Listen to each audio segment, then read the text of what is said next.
Olá a todos e a todas, sejam muito bem-vindos e bem-vindas ao nosso encontro especial do Outubro Rosa. Esse que é um mês dedicado à conscientização sobre a prevenção e enfrentamento do câncer de mama. E nós temos um tema que envolve não apenas cuidados com a saúde, mas também o conhecimento dos direitos que amparam quem passa por essa situação. Hoje nós vamos abordar, como o direito tributário e como o direito previdenciário se relacionam com esta causa. E eu tenho a honra de receber aqui nessa nossa live, nessa nossa conversa, o Dr. Guilherme Galdino. Seja muito bem-vindo, professor. E o Dr. Bruno Mouzinho, advogado da Advocacia Galdino, advocacia que eu tenho, no meu coração. Trabalhei muitos anos aí ao lado da doutora Valéria e do Dr. Dirceu, então um grande abraço para eles. E sejam muito bem-vindos a essa nossa conversa. Muito obrigado pelo aceite deste bate-papo. Muito obrigado, professor Luiz Geraldo, pelo convite. Uma honra, uma felicidade imensa estar aqui debatendo e conversando não só com grandes amigos, mas também sobre um tema que me é muito caro, que é direito tributário, que pode abordar diferentes aspectos do direito tributário, dentre eles um aqui em homenagem ao mês que estamos, que é a tributação e câncer, mais especificamente câncer de mama, mas veremos que tem uma abrangência um pouco maior para a parte da tributação. Bruno? Agradecemos o convite, tá, professor Luiz Geraldo? É sempre gratificante a gente conseguir manter uma conversa, alinhar pensamentos em temas tão relevantes, como é o caso do Outubro Rosa, o caso da relação do direito com o câncer, buscando, de certa forma, mostrar um possível caminho, um possível direito, para sempre resguardar um amparo social e, acima de tudo, um amparo humano que o ordenamento jurídico possui. Então, a gente dividiu essa conversa, entre o direito tributário e câncer, que o Dr. Guilherme vai falar, e direito previdenciário e as questões relacionadas ao câncer, que o Dr. Bruno vai falar. E aí, nós combinamos que vamos começar primeiro com tributação e o câncer, Perdão, direito aqui. Deixa eu colocar. Isso, pronto, melhor. E aí, toda a palavra é toda sua. E aí a gente faz um bate-papo, A gente conversa depois da sua fala, Guilherme. Maravilha, professor. Fiquem à vontade para fazer perguntas, tirarem dúvidas. Basicamente, então, o nosso tema hoje, tributação e câncer. Vou tecer alguns comentários sobre alguns impactos de pessoa que tem, infelizmente, essa doença, que impactos que podem ter sob a perspectiva tributária. E por que tem algum impacto? Essa é até uma pergunta inicial, né? Por que a gente pode pensar que tem algum impacto? Porque, no fundo, a tributação, ela tem esse poder tributário, ele tem um limite. E um desses limites é justamente a chamada capacidade contributiva. Uma pessoa que possui uma doença grave que atenta ali, que afeta essa pessoa, como é o câncer, acaba o quê? Afetando também a própria capacidade contributiva dessa pessoa. Então, no caso dos impostos, que são os nossos mais caros, que a gente acaba tendo mais, talvez, contato no dia a dia, tipo, de tributo, eles são graduados, eles devem ser graduados segundo a capacidade econômica. E aqui esse dispositivo da nossa Constituição Federal, parágrafo 1º do artigo 145, que prevê essa limitação que é a capacidade contributiva. Então, quem acaba tendo alguma doença pode, a depender ali do imposto, não estar manifestando aquela capacidade contributiva que fundamentaria aquela cobrança. Então, justamente por não fundamentar essa cobrança, não manifestar aquela capacidade contributiva, não se justificaria aquele imposto. Claro que também aqui existe uma possibilidade de ter um certo benefício também, uma perspectiva de benefício tributário. Então, também aliado com uma parte de capacidade contributiva, uma ideia também de, olha, vamos pelo menos aqui conceder alguma vantagem para essa pessoa, tendo alguns vetores constitucionais com fundamento, com o próprio, enfim, dignidade da pessoa humana, etc. Então vamos falar um pouquinho de cada imposto aqui, os que têm alguma relação importante, para a gente passear um pouquinho nesse panorama da relação entre tributação e câncer. Começando no caso do tributação sobre o famoso imposto de renda, né? Não sei se você sabe, mas você está sujeito ao imposto de renda pessoa física. Não sei se você já fez uma declaração de imposto de renda pessoa física. E como que funciona uma declaração de imposto de renda pessoa física? Basicamente, você vai ter que calcular tudo que entra, toda a sua renda bruta. Vai diminuir dessa sua renda bruta despesas para chegar na sua renda tributável. E aí aplicar aquela famosa tabela progressiva do imposto de renda que todos conhecemos. Uma das despesas são admitidas para justamente reduzir essa renda da renda bruta para a renda tributável, consiste justamente em despesas de saúde. Note, não estou falando aqui que são despesas só de saúde por conta de gastos, por conta de dispêndios relativos ao câncer, mas como doenças em geral, doenças ou mesmo não doenças, mesmo você paga um plano de saúde ou você teve algum gasto em determinado hospital, coisa e tal, esses gastos, eles são dedutíveis do seu imposto de renda. E aqui são importantes dois elementos. Em primeiro lugar, não há uma limitação quantitativa quanto à despesa, à dedutibilidade de despesas de saúde. Se tem um gasto muito elevado, não existe uma limitação quantitativa. Diferentemente, por exemplo, no caso de despesa de educação, que tem um limite, existe um teto, já reconhecido até a constitucionalidade desse teto pelo Supremo Tribunal Federal. Mas no caso de saúde, não tem um teto quantitativo. Mas há limitações o quê? Qualitativas. E aqui é importante a gente saber, por exemplo, o que são despesas de saúde. Tem pessoas que vão querer, por exemplo, gastos estéticos e deduzir como saúde, e aqui já existe um recorte desses gastos não serem dedutíveis. Ou vão pensar em gastos com remédios. E aqui é um ponto que chama atenção, porque enquanto gastos com plano de saúde, gastos com consulta em médicos, fisioterapeutas, são dedutíveis, gastos com internações são dedutíveis, gastos com remédios comprados, por exemplo, em uma farmácia, acabam não sendo dedutíveis. Esse é um recorte que a nossa legislação faz. Então, uma pessoa, por exemplo, que é portadora de algum câncer, como câncer de mama, tem alguns gastos, por exemplo, o plano de saúde, alguns gastos que teve de alguma internação, poderá deduzir, mas não poderá deduzir, por exemplo, gastos de remédios pagos fora desse ambiente hospitalar, por exemplo, em farmácias. Esse é um primeiro, então, efeito no âmbito do imposto de renda. Há ainda, na parte do imposto de renda, algumas isenções.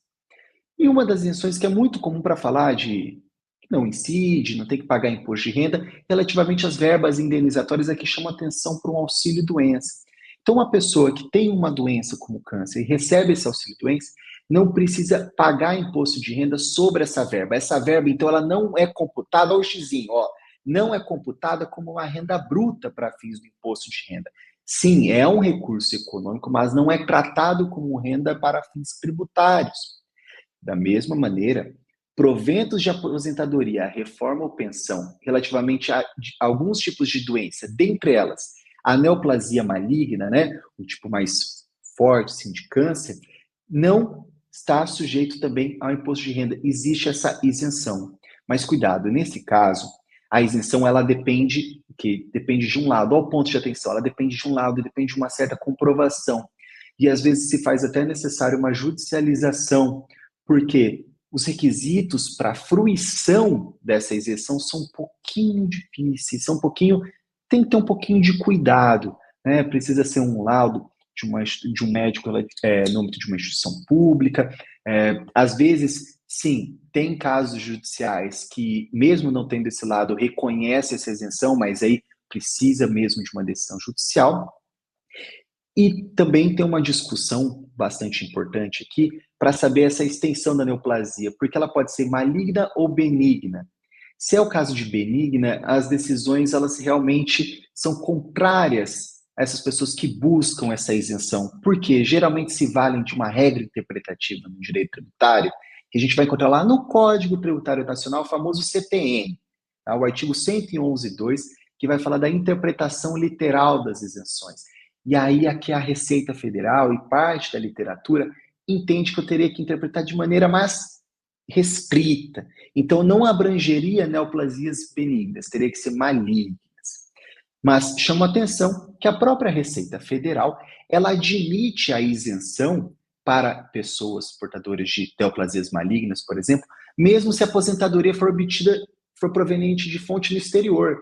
Então, uma pessoa que se aposentou em outro país e depois migrou para o Brasil, ela pode se valer dessa isenção se for uma aposentadoria recebida fora e ela for portadora desse tipo de doença.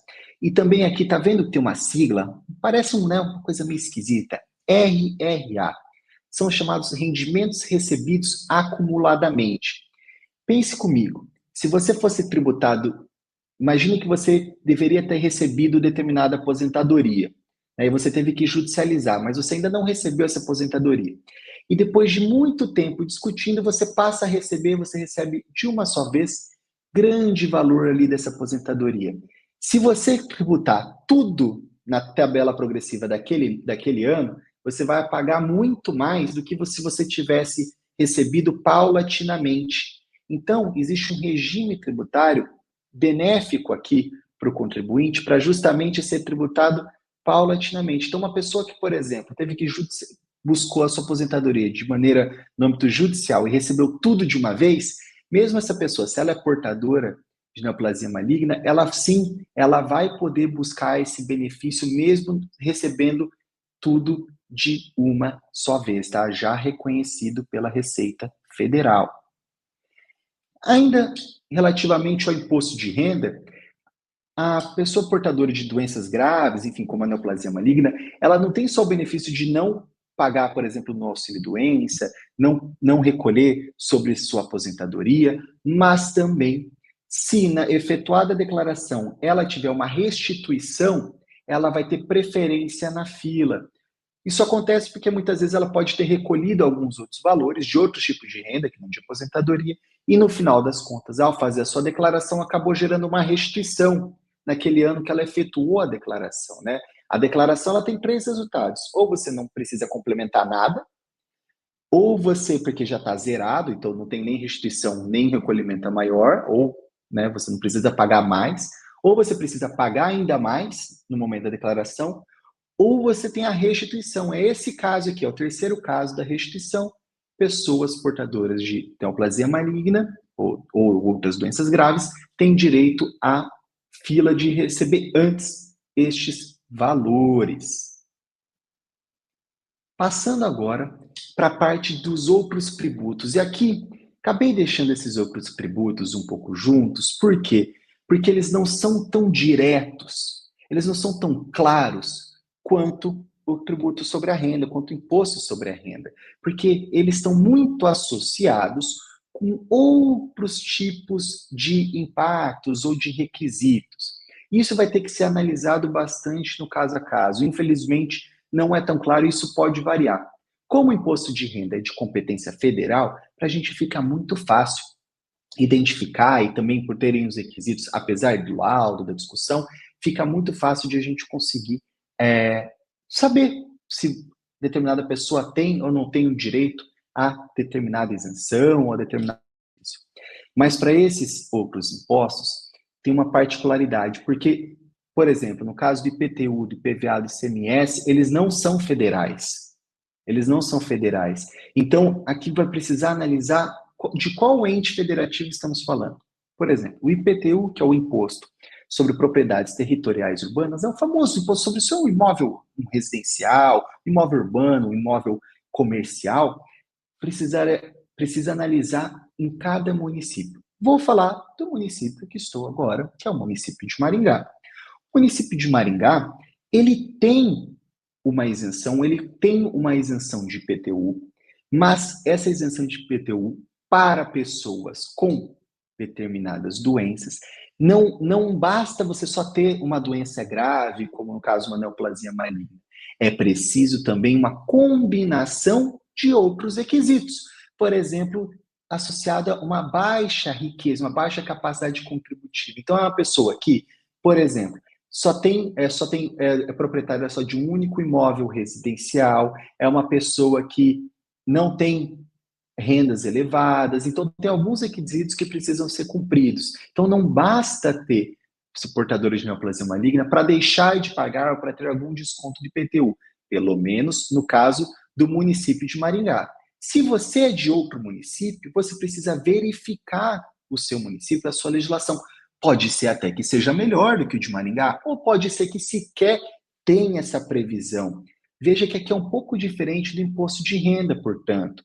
Aqui, como eu estou analisando a capacidade contributiva, ela é real, ela está mais olhando o quê?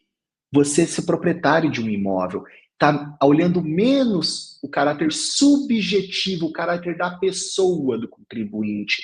Por isso que o requisito não é tão direto quanto na doença, no caso do imposto de renda da pessoa física. Mesma coisa no caso do imposto sobre propriedade de veículos automotores, o famoso IPVA. IPVA esse tem que recolher sobre, por exemplo, veículos, motos, né, e por conta da reforma tributária também vai ter de lanchas, etc. Basicamente, o conceito aqui ele não está mais focado na doença grave ou na neoplasia maligna. Ele já está focado numa deficiência física, visual, mental, severa ou profunda. Então, se uma pessoa foi ou é portadora de uma neoplasia maligna e acabou tendo alguma consequência disso, para além, né, já da própria doença, que já é uma doença grave, mas ali atingindo, tendo algum lado, e aí provavelmente vai depender do estado, aqui já é estado, já não é município, vai depender ali para avaliar se tem algum problema de locomoção, problema de visão, etc. Então aqui, de novo, será necessário analisar a legislação do seu estado para avaliar se tem ou não tem. Falando do estado do qual eu estou hoje, o estado do Paraná, ele tem essa isenção, e essa isenção depende, está mais atrelada a essa deficiência física, visual, mental, severa ou profunda. Por sua vez, no caso do ICMS, que é o Imposto sobre Operações, Circulação de Mercadoria, nesse caso a gente já está falando aqui da compra, né, da compra do carro. E aqui também não falo só do ICMS, que é um imposto estadual, mas falo também do IPI, que é o Imposto sobre Propriedade Industrial, e o IOF, que é o Imposto sobre Operações Financeiras. Nestes casos, também estão atrelados aqui a deficiência física, visual, mental, severa ou profunda. Apesar de o ICMS ser estadual, existe um convênio que acaba regulando os vários entes federativos, admitindo, então, permitindo essa isenção. Mesmo assim, apesar desse convênio, precisa analisar a legislação, porque cabe à lei instituir essa isenção. Essa isenção não está no convênio, não está no convênio. Então, basicamente, se é uma pessoa que tem um câncer, tem uma acumulação com alguma deficiência ou acabou gerando por conta disso, você vai poder pleitear essa isenção, e essa isenção ela acaba sendo limitada, tá? Ela tem um limite ali do valor do automóvel, salvo engano, de até 120 mil reais. No caso do IPI e do IOF, está relacionado também a essa compra, né? Uma pessoa que tem, por exemplo, esse mesmo desenvolveu, acabou tendo esse problema de deficiência física, visual, mental, também poderá adquirir imóvel a cada determinado período, né? Não é todo ano, cada 2, 3 anos, mas essa pessoa poderá ali poderá ter essa isenção, contanto que comprove, e ela poderá, inclusive, se for financiar, poderá ter o benefício de não pagar sobre o financiamento, ou seja, sobre os juros que ela pega do banco, não pagar o IOF, que incidiria sobre esses juros. Então, aqui é importante, porque acaba reduzindo bastante, mesmo no caso de uma pessoa portadora desse tipo de deficiência, a aquisição de um veículo financiado. Alguns de vocês devem estar pensando, mas Guilherme, você falou de uns tributos que são natimortos, né, que é o caso do ICMS, dado que a gente está com a reforma tributária, né, vai começar a surgir IBS, CBS. Não os coloquei aqui porque não existe propriamente um benefício direto, pelo menos não estabelecido até hoje. O que existe é só, quando muito, uma redução de alíquota de medicamentos, e o contribuinte não precisa fazer nada.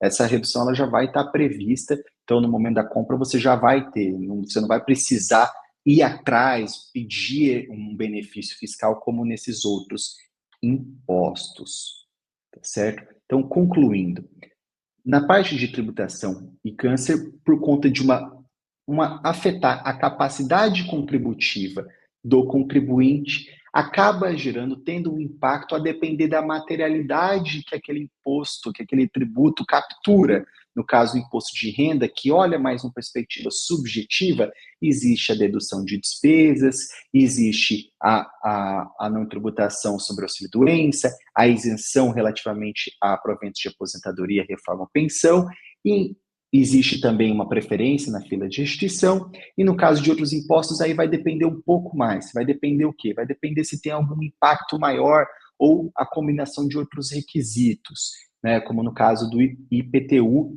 Lembrando, como não são tributos aí federais, salvo exceção aqui IPI e IOF, então ICMS, IPVA e IPTU, caberá examinar a legislação de cada estado. E claro que aqui, como estamos falando de uma perspectiva geral, não fiz a análise dos 26 estados, mais o Distrito Federal e dos mais de 5.000 municípios.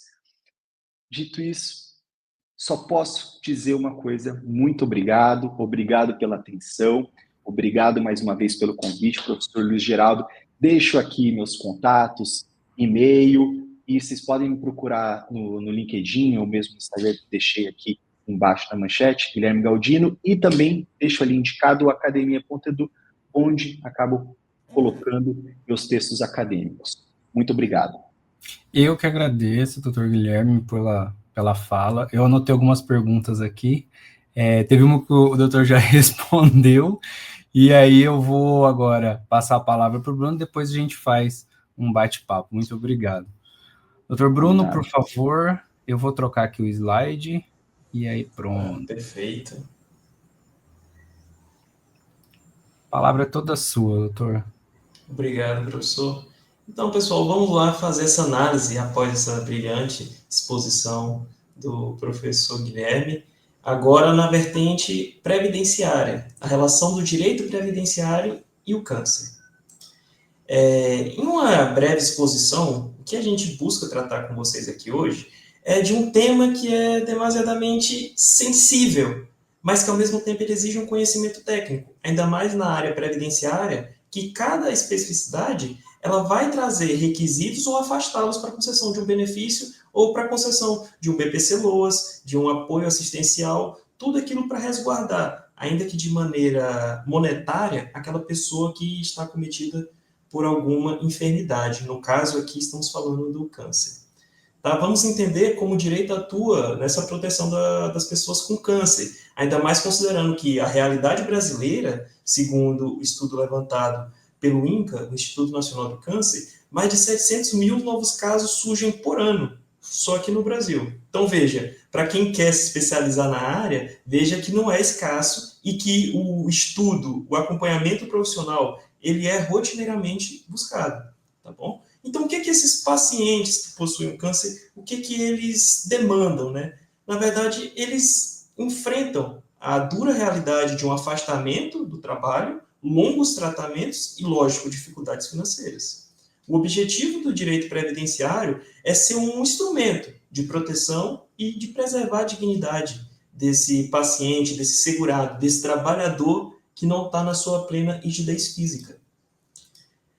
Trago aqui para vocês, em relação ao câncer, o que seria o papel do direito previdenciário. Ele é, na verdade, uma ferramenta de proteção social diante dessa doença. É uma garantia de uma renda, ao menos mínima, para o segurado que não pode trabalhar. O advogado, ou operador do direito, ele trabalha diretamente na orientação desse paciente, podendo requerer um benefício no INSS, defendendo seus interesses perante a autarquia previdenciária, ou em regimes próprios de previdência, levando em consideração que, aqui no Brasil, nós temos o INSS, que ele atua pelo regime geral de previdência social, mas temos diversos regimes próprios de previdência. E isso, a maioria das vezes, incide em pessoas que foram aprovadas no concurso público, por exemplo. Tá? E, assim, os regimes próprios, eles abrangem tanto que o INSS regulamenta, mas muitas das vezes ele possibilita mais, ele há mais hipóteses. Porém, por ser muitos, fica um pouco difícil para a gente analisar o contexto geral dos regimes próprios. Por isso, vamos trazer uma análise sobre o regime geral. E sabendo que, dependendo da vinculação que aquele segurado tiver, ele vai ter regras específicas que muitas das vezes serão benéficas. Além disso, o operador do direito, diante de uma negativa na esfera administrativa, ele atua também perante o poder judiciário. Veja, há inúmeras saídas para fazer com que essa pessoa que está cometida pelo câncer, que está cometida por essa enfermidade, ele venha a garantir um mínimo existencial. Os fundamentos jurídicos, aqui para o pessoal já aprofundar mais os estudos, caso tenham interesse, é basicamente o que está exposto na tela, pessoal. Constituição Federal, vamos tratar da dignidade da pessoa humana, lá no artigo 1º, inciso 3º. É o artigo 6º, Previdência e Assistência como Direitos Fundamentais. O 201, que fala especificadamente sobre a proteção em caso de doença, invalidez, idade, entre outros. E as normas infraconstitucionais. Vamos falar, a Constituição trata de uma maneira geral, vem a norma infraconstitucional e regulamenta toda essa organização da Previdência Social, tá? Nós temos a Lei 8.213, que trata dos próprios benefícios, o Decreto 3.048, que é a própria regulamentação da Previdência Social, nós temos a Lei do BPC-LOAS, que é o benefício assistencial, e nós temos as instruções normativas do próprio INSS. Isso aqui é para a gente poder fazer o processo administrativo e conseguir, ainda na seara administrativa, que esse paciente, que esse segurado, que esse trabalhador consiga aí o seu mínimo existencial. Os benefícios previdenciários reservados às pessoas com câncer, vale dizer aqui que ele abrange, na verdade, as enfermidades, porém, eles têm regramentos específicos para o câncer. Tá? Nós temos o auxílio por incapacidade temporária, que é o antigo auxílio-doença. Nós temos a aposentadoria por incapacidade permanente, a antiga aposentadoria por invalidez. O benefício de prestação continuada, BPC, LOAS. O LOAS ele vem da própria lei que trouxe a sua introdução para o mundo previdenciário. Tá? Então, é benefício de prestação continuada. Esse /LOAS é a lei de organização. Tá, gente? Temos a pensão por morte, auxílio reclusão aos dependentes habilitados. Nesse caso, já se trata de um segurado que, infelizmente, em decorrência do câncer, em decorrência de alguma enfermidade, ele veio a falecer. A família continua resguardada. Essa proteção social abrange também os dependentes financeiros dele, como se fosse os filhos, a esposa, a companheira, enfim, é uma prestação aos dependentes. Mesma coisa o auxílio-doença. Imagine que por algum ato da vida venha a cometer alguma espécie de crime, infelizmente esse segurado tem um câncer, isso também pode facilitar na concessão de benefício aos dependentes habilitados. Tá? Falando especificadamente sobre o auxílio por incapacidade temporária. O que ele muda para a pessoa que possui câncer? Gente, aqui nós temos algo de muita relevância. A dispensa e a carência. Para quem não sabe, a carência do benefício previdenciário, ela é exigida para que você possa vir a pedir esse benefício. Não basta fazer o recolhimento previdenciário, não basta ter a carteira assinada e já ir pedir, na maioria dos casos. Você precisa, no mínimo, ter 12 meses de contribuição. Significa que você contribui por 12 meses e somente se surgir uma doença nova é que você pode pedir esse auxílio por incapacidade temporária. No caso da pessoa com câncer, isso é completamente dispensado, por regramento próprio, lá no artigo 26, inciso 2º, da Lei 8.213. Tá? Então, comecei a trabalhar. Com um mês descobri que estou acometido pelo câncer, eu tenho dispensa dessa carência. Eu vou receber meu benefício independentemente de ter contribuído aquelas 12 que a lei exige, como regra geral, ou não. Mas, para isso, a gente tem os documentos essenciais. E é nessa hora que costuma muita gente perder o direito a um benefício ou fazer as coisas da maneira errada, que é não fornecendo a documentação essencial de maneira organizada. Para isso, para analisar qualquer pedido dessa natureza, pedimos laudos, relatórios médicos, exames e atestados e a comprovação da incapacidade na perícia do INSS operante o Poder Judiciário. Raramente o INSS ele vai conceder qualquer benefício sem antes fazer com que o segurado passe por uma perícia. Somente mediante perícia é que ele vai conceder esse benefício. E vamos falar, a perícia do INSS foi negada. Já perdi o direito ao benefício? De jeito maneira. A via judicial, ela passa a valer a partir dessa negativa do INSS. Em sentido muito parecido, gente, a aposentadoria por incapacidade permanente. Ela, diferente da incapacidade temporária, nesse caso aqui, ela é definitiva e sem a reabilitação possível. O que isso significa? A pessoa está acometida por uma doença E, em decorrência dessa doença, ela não tem uma perspectiva de voltar ao trabalho. Ela está permanentemente incapacitada. Isso é muito comum nas pessoas que tratam a neoplasia maligna, porque há sequelas do tratamento. As sequelas das sessões que são muito rigorosas para tentar recuperar a saúde. Aquilo ali faz com que a pessoa não tenha a sua plena coordenação motora, faz com que a pessoa não tenha ali a sua rigidez física completa. E é nesses casos que a aposentadoria por incapacidade permanente é aplicada nos casos. Os motivos mais comuns é o avanço da doença ou então as sequelas do tratamento. Serão as cirurgias, a fadiga, a limitação motora, tudo isso em decorrência do câncer. Tá? E assim, caso o INSS, comparando o seu pedido, por exemplo, de aposentadoria por incapacidade permanente ou auxílio por incapacidade temporária, ele veja que o caso é irreversível, ele defere, por ordem legal, a aposentadoria por incapacidade permanente. Veja, você pode até entrar com aquele pedido do último benefício que a gente tratou, mas se for reconhecida que essa incapacidade é definitiva e sem possibilidade de reabilitação, o INSS é obrigado a conceder essa modalidade, que é a aposentadoria por incapacidade permanente. E, sendo reconhecida o direito a esse benefício, inclusive, em se tratando de câncer, é dispensada a perícia periódica, porque os estudos revelam que aquele paciente que tratou o câncer, dificilmente, olha, para não falar assim, nunca, vamos falar dificilmente ele recupera, ele volta a trabalhar como conseguia antes. Justamente pensando nisso, é que não há necessidade de fazer aquela perícia de 2 em 2 anos, submetendo o segurado a essa insegurança de não ter garantido o seu benefício. Ou seja, você vai fazer prova de vida, mas não vai mais fazer prova dessa incapacidade, porque é reconhecida a permanência dessa incapacidade. E aqui nós temos o mais comum. Vamos falar, no escritório, nossa realidade, esse é o que costuma chegar com maior frequência para a gente, esse caso. É o benefício de prestação continuada, gente. Ele é para aquelas pessoas que nunca contribuíram, ou então já contribuíram em algum momento da vida, mas perderam a qualidade de segurado. Ele reserva a esse cidadão um salário mínimo mensal. Tá? Hoje em dia, 2025, é correspondente a 1.518. Mas para isso também tem requisitos. Tudo no INSS tem requisito, gente. Ela é reservada a uma pessoa com deficiência, ou seja, impedimento de longo prazo, para que ele possa trabalhar plenamente, ou então para idade avançada, na hipótese de velhice. Porém, o requisito de renda é que é um pouco complexo nesse caso, porque ele exige uma certa miserabilidade do paciente para que ele seja concedido. O que a lei determina? Pega a renda per capita da família, vê se todos os integrantes desse núcleo familiar recebem menos que 1/4 do salário mínimo. Hoje em dia, ali é menos que R$400. Gente, é óbvio que uma renda inferior por pessoa a R$400, a pessoa não consegue se manter. Justamente por isso também que tanto o STF quanto o STJ, eles têm flexibilizado esse requisito da renda.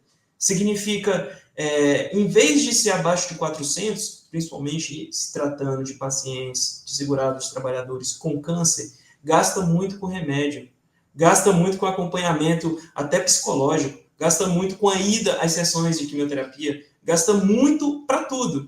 Então, é flexibilizado esse requisito da renda. Inclusive, já vi casos jurisprudenciais que a renda per capita era próxima de R$1.000, mas foi concedido mesmo assim, porque é caro, gente, tratar uma doença. E aí você imagina, recebendo um salário mínimo do seu BPC, ainda ter que arcar com todos os custos de remédio, de tratamento, aqueles custos que a gente sabe que o SUS não comporta, né? Ele trata muito bem a maior parte da doença, mas de certa forma sempre acaba tendo um gasto. E às vezes esse gasto é o que desmotiva a pessoa. Esse gasto é o que faz diferença na renda dela para a própria manutenção. Tá? Por fim, gente, as hipóteses de benefício, bem objetivo, a pensão por morte e auxílio reclusão. Ele se trata de uma garantia financeira aos dependentes. Vamos pensar, infelizmente, esse segurado que era portador de câncer, ele veio a falecer. Imagine que ele tenha esposa, tenha 2 filhos. Como que esse pessoal vai sobreviver sem ter esse apoio material? Né? Não importa se ele ainda conseguia trabalhar ou se ele já recebia um benefício. Como que fica essa situação? Para aqueles segurados que estavam na qualidade de segurado, que estavam contribuindo dentro desse pequeno intervalo, seja no acometimento da doença, seja anteriormente, enfim, mantendo a qualidade de segurado, os dependentes estão garantidos. Eles vão receber o valor que o segurado ia receber de aposentadoria no momento do falecimento. Já o auxílio reclusão, por outro lado, é quando se trata do recolhimento desse segurado ao sistema prisional. Ele não é garantido uma renda a esse segurado preso. Na verdade, é aos dependentes dele. Vamos pensar a mesma situação. Uma esposa, 2 filhos. Imagine pior ainda, esse segurado possui uma doença, né? Os devaneios da vida, ninguém sabe o que aconteceu, ele cometeu um crime, foi preso. Ele está ali com um portador de câncer. Vamos imaginar o seguinte, mesmo assim, a lei ainda reserva o direito a esse benefício. E essa mesma família, às vezes que o segurado não estava contribuindo, não possuía qualidade de segurado, ele ainda consegue, para a família, uma espécie de BPC-LOAS, se a gente analisar direitinho o requisito da renda. Tá, gente? Então, assim, essas 2 últimas modalidades de benefício, essa pensão por morte e esse auxílio reclusão, eles têm um intuito. Esse intuito é preservar o caráter protetivo e solidário da Previdência Social. Aqui ele não está resguardando o segurado, não está resguardando a pessoa que possui o câncer, mas ele está resguardando os seus dependentes, os dependentes financeiros. Por fim, gente, aqui trazendo um pouco para os advogados, trazendo um pouco para os operadores do direito, eu trago para vocês os aspectos práticos da nossa atuação. Basicamente, um bom profissional do direito previdenciário, um bom profissional que se importa com as pessoas, e se importa com as pessoas portadoras de câncer, aproveitando esse outubro rosa que a gente está, ele tem um dever. O dever moral e legal de reunir documentação médica robusta e atualizada, de comprovar a qualidade de segurado e contribuições, de verificar vínculos trabalhistas e os recolhimentos, acompanhar perícias e recursos administrativos, promover a ação judicial quando necessário e, claro, saber que a advocacia previdenciária, ela transforma vidas, porque muito embora para o INSS seja um número, aquele segurado que não recebeu o benefício, ou signifique uma despesa, o valor que está sendo pago para aquela pessoa que descobriu que está com câncer, muito mais do que isso, para nós na advocacia, para nós os operadores do direito, aquilo ali se trata de uma vida, e uma vida que a gente sabe que precisa de renda para sobreviver. E é justamente esse um dos aspectos mais relevantes da prática previdenciária, que torna você muito humano. Você realmente se preocupa com a pessoa, se preocupa com esse segurado, se preocupa como que vai sobreviver ao amanhã sem ter uma renda e enfrentando uma doença dessa magnitude. Não é mesmo? Então, em conclusão, gente, o paciente oncológico, na vida dele, ele vai enfrentar 2 batalhas. 2 batalhas que eu não vou falar que são fáceis. Pelo contrário, é a batalha contra a doença e, juntamente com isso, é a batalha contra a falta de amparo social.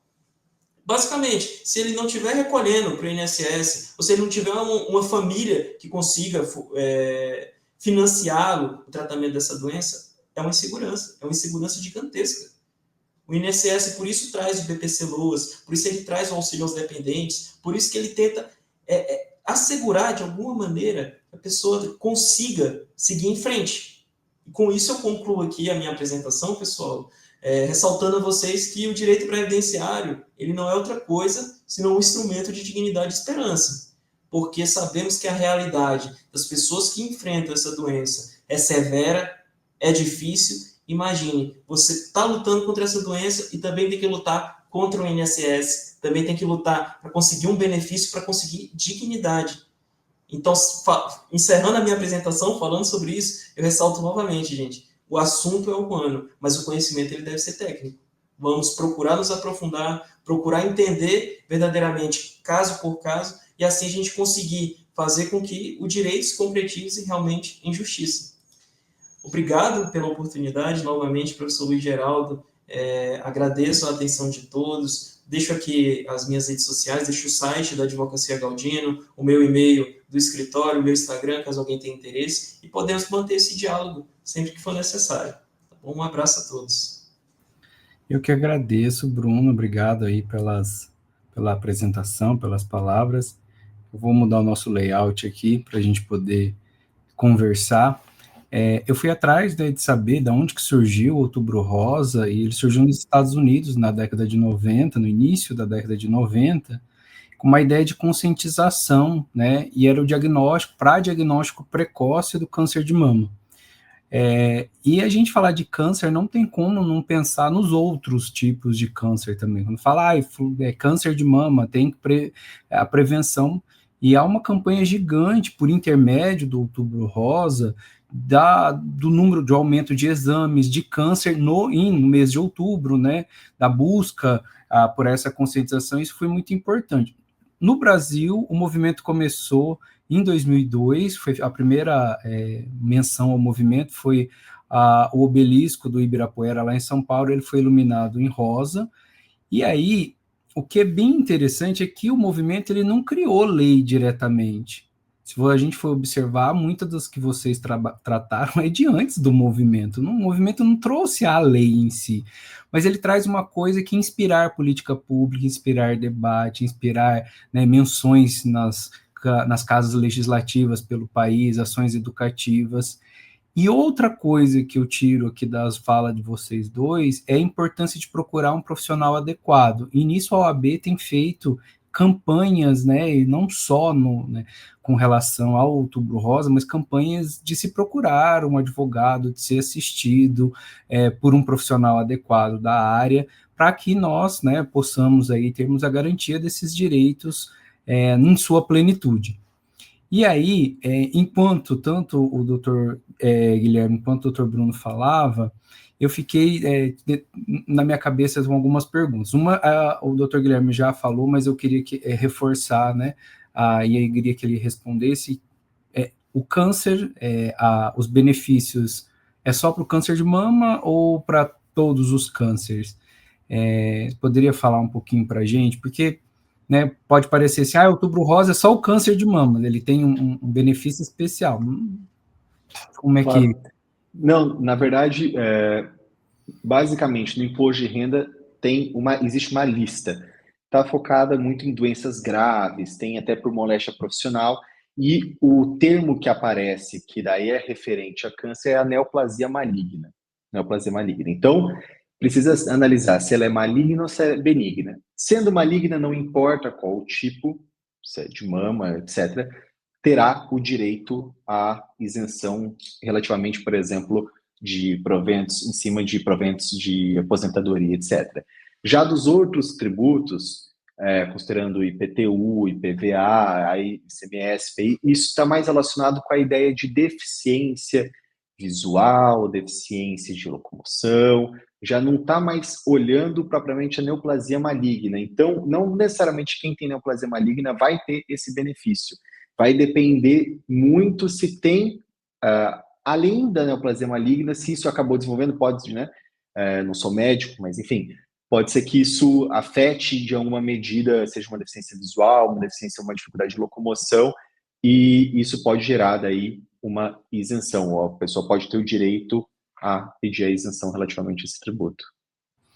A gente sabe, assim, que, né, o tratamento de câncer ele é muito agressivo e que possa vir, tem relatos já na literatura de pessoas que perderam a visão, ou que, né, tiveram aí uma debilidade visual muito maior, tem casos mais graves da pessoa perder a locomoção, a força do trabalho. Imagina, depende, trabalha com um trabalhador, né, um pedreiro, alguma coisa, e a pessoa perde a força, ela fica vulnerável, né? Então, existem diversas consequências, tanto do tratamento quanto do decorrer ali, né, desse tratamento. Uma outra coisa que eu também coloquei aqui é, por exemplo, né, a gente falou do imposto de renda, e aí, se eu ficar curado do câncer, aí o próximo imposto de renda já não tem esse benefício, ou ele vai se estender, alguma coisa essa é uma boa pergunta, porque a legislação ela não é clara, ela está olhando muito quando você teve a contração e teve o laudo. Tá? Então, assim, o que pode estar relacionado é uma questão de prazo de laudo, e aí o benefício está relacionado mais o que os documentos te comprovam, para daí formar, né, se vai prosseguir ou se não vai prosseguir. Beleza. Outra coisa também aqui é a questão do IPTU, né? E aí observar em cada cidade, como você falou. Dependendo da cidade, talvez tenha até o benefício diretamente, né? Diretamente, é possível. É possível, né? A gente tem que observar. acessem o site da Casa Legislativa da cidade de vocês, da Câmara de Vereadores, baixe lá, né, a lei do IPTU e verifique se há algum benefício, e procure um profissional adequado para te assistir. E aí, uma dúvida que eu tenho agora vai para o Dr. Bruno, né? Com relação à questão, né,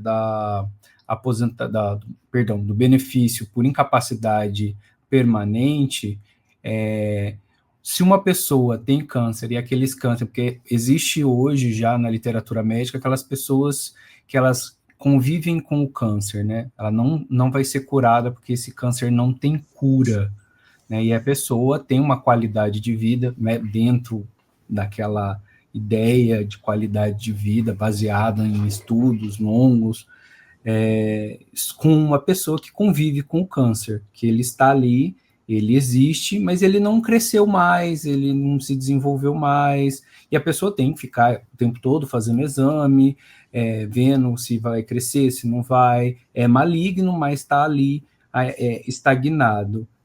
Isso é observado, dá para a gente observar, eu preciso entrar com processo, como que você me recomendaria nesse pensamento?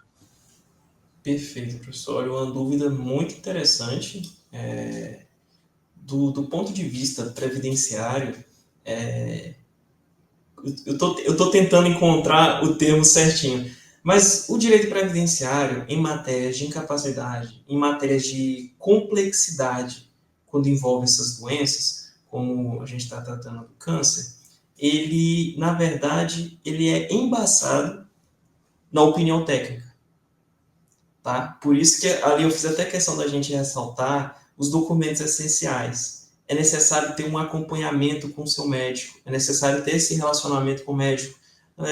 Pode ser que você vá no postinho, tudo, mantenha ali um contato frequente, mas a gente sempre recomenda você ter o seu médico específico para tratar. Por quê? Porque ele vai te acompanhar durante a sua vida inteira, especialmente nesse período que você tiver acometido pela doença. Então, eu não consigo... professor Luiz Geraldo, falar assim, aqui vai ser assim, ali vai ser aqui. Não, eu preciso saber qual que é a opinião técnica sobre o caso. Vamos falar, o assistente técnico dele, ou seja, o médico pessoal fala, não, ele nunca recuperou, ele nunca ficou bem, nunca ficou completamente, nunca conseguiu voltar a trabalhar como era antes. Nesse caso, eu entendo, e eu acredito que há bastante fundamento para que se mantenha ou a aposentadoria por incapacidade permanente ou um auxílio por incapacidade temporária, tá? Se não for vislumbrada nenhuma possibilidade dele voltar, ok. Nesse ponto, a perícia deve abarcar e tratar cabalmente o ponto. Agora, outra coisa seria falar, aqui regrediu, aqui a doença, né, ficou mais fraca. Ele já consegue trabalhar como era antes. Nesse ponto eu concordo, ok, a gente pode estudar uma possibilidade de cessar esse benefício. Mas, inclusive, há entendimentos aqui do TRF da 4ª Região, que o Paraná está inserido, em que casos, mesmo assim, considerando demais requisitos externos, como idade avançada, grau de escolaridade, mesmo falando em caso de câncer, olha, se recuperou plenamente, está bem, ele pode voltar a trabalhar. O juiz federal não concordou. Ele falou, o aspecto externo também deve ser levado em consideração. Ele é um sujeito que já beira os seus 70 anos, ele é semi-analfabeto. Como que vai, depois que ele já passou, vamos dizer, 15 anos recebendo o benefício, ele não é que se acomodou, mas ele encarou sua nova realidade, que era aquela. Como que eu vou fazer esse cidadão voltar ao mercado de trabalho forçado? Deixar ele sem renda e submeter essa incerteza? Então, eu espero que eu tenha respondido assim, dentro da expectativa, professor, mas é extremamente complexo. Essa questão é realmente muito boa, inclusive vale um aprofundamento muito bom em relação a isso, porque, como eu disse, pode ser que essa doença estagnou, mas não possibilite voltar ao trabalho. Aí a opinião técnica. Essa doença estabilizou e está regredindo. A opinião técnica de que pode voltar. Ou então, está completamente sarado, mas ele tem condições de trabalhar, os demais aspectos da vida dele possibilitam que isso aconteça. Então, tudo isso é sopesado para manter ou não o benefício, tá? Eu lembro que acho que está no slide do Dr. Guilherme que a questão também é por uma incapacidade mental, né, por uma doença mental, que possa vir. Isso. A gente tem uma ideia de doença mental, né, já aquelas doenças mais populares, conhecidas, mas pode vir a afetar mentalmente a pessoa por vários motivos. Uma outra coisa com relação ali ao Dr. Bruno é que, salvo o melhor juízo, aí, Dr. Bruno, por favor, me corrija, o auxílio doença mudou de nome, né? Antigamente era chamado de auxílio doença, hoje é chamado de auxílio por incapacidade temporária, correto? Isso, exatamente. Se a pessoa recebe esse auxílio por incapacidade temporária em decorrência do câncer, qual que seria esse procedimento? Ela vai ter que refazer, vai ter que, por exemplo, passou um tempo recebendo, ela tem que novamente fazer esse laudo, o que ela tem que fazer? Porque a gente não sabe, né? O câncer, ele pode começar hoje, né? Como infelizmente foi o caso da Preta Gil, ela descobriu o câncer, tratou, foi, né, diagnosticada, tratou, se curou, e depois de anos o câncer veio a retornar. Mas tem gente que passa anos no tratamento e depois cura. Então, como que faz essa verificação desse auxílio por capacidade temporária, desse tempo, né, de verificar isso? Perfeito, professor, perfeito. Essa questão, ela é analisada do seguinte parâmetro, né? Tratando-se do benefício por incapacidade temporária, né, o antigo auxílio-doença, ele é periódico, ele vai exigir periodicidade de consultas, periodicidade de perícias no INSS ou perícia judicial. Em regra, o que está se aplicando hoje em dia, inclusive por instrução normativa do INSS, é o seguinte: constatou-se que aquela pessoa está incapacitada, está com câncer, vamos dar, isso é regra, tá? Não muda tanto de caso para caso, é mais ou menos isso. Vamos dar 90 dias, ponto. Eles te garantem 3 meses, vamos colocar assim, 3 meses pagando o benefício. Deu os 3 meses, sarou? Então acabou. Não sarou? Vamos colocar mais 90 dias. De novo, chegou lá. Isso, assim, está perto de completar os 90 dias. 2 semanas antes, você tem que entrar com um novo pedido. Isso, lá pelo portal Meu INSS, a área administrativa, falar que era a prorrogação do benefício. Ele vai prorrogar por mais 90. Inclusive, em todas essas prorrogações que eu estou falando, não é avaliado só se a doença continua, mas se a doença agravou. Se ela agravou, aí o próprio perito já pondera. Aqui ainda é o benefício por incapacidade temporária, ou eu já tenho que dar o permanente? Ele vai conseguir recuperar, ou realmente ele está completamente e definitivamente incapacitado? Sabe? É nessa periodicidade que tudo isso é analisado. E nesse ponto, pode ser que a pessoa consiga pedir, fazer isso, prorrogar benefício, tudo, só que a gente tem que levar em consideração que a maioria das vezes são pessoas idosas, são pessoas que estão cometidas com essa doença e que não têm ali um controle da tecnologia como um profissional especializado, como um jovem propriamente teria. Por isso eles precisam desse auxílio, até para entender, não perder um prazo, vamos falar, está completando os 90 dias, não pediu prorrogação, sinto muito, o benefício será cessado. E uma vez cessado, não adianta você pedir para restabelecer. Hoje em dia, você tem que pedir um novo benefício. Ou seja, vai demorar todo o trâmite administrativo, vai ter que agendar uma perícia para você ir lá e poder receber novamente. Sendo que você só perdeu um prazo. Tinha que ter pedido a prorrogação antes e eles continuariam pagando. É simples assim que acontece essa consulta.